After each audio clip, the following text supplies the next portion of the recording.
করার জন্য জন্মাইছে।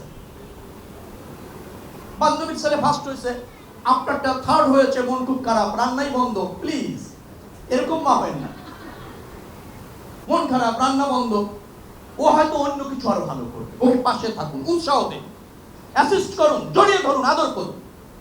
এটাই হচ্ছে ওর সবচেয়ে সঞ্জীবনী শক্তি। ও জীবনে ভালো করবেই। মানুষ শুধু ডাক্তার ইঞ্জিনিয়ার হওয়ার জন্য জন্মায় না। এবং যে মা, তিনি হয়তো সব মা ডাক্তার ইঞ্জিনিয়ার হন নাই, ডাক্তার ইঞ্জিনিয়ার মাও হয়তো এখানে আছেন, কিন্তু তিনিও কিন্তু ভালো করেছেন কোনো না কোনো কোনো জায়গায়। একজন ভালো গান গায়, বলতে হচ্ছে অনেক সময় চলে যান, সরি আমি দুঃখিত। আমি অনেক দেশে গিয়েছি। প্রাথমিক শিক্ষা কখনোই ম্যান্ডেটরি কোনো জায়গায় প্রাথমিক শিক্ষার পর সন্তানকে শিক্ষা নেবে তা মা বাবা ঠিক করে না, বিদ্যালয় ঠিক করে, রাষ্ট্র ঠিক করে।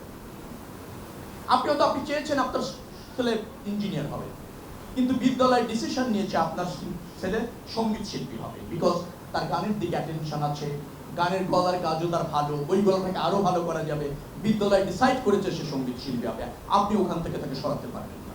আমাদের দুঃখ, বাবা মার ডিজায়ারটাকে সন্তানের প্রতি চাপিয়ে দেওয়া হয়। আমার মনে হয় বাবা মাদেরও সচেতন হওয়ার দরকার আছে। আমরা যদি সবাই যার যার দায়িত্ব পালন করি, একটা ভালো নেশন পাবো, একটা ভালো জাতি পাবো, একটা সুসন্তান পাবো।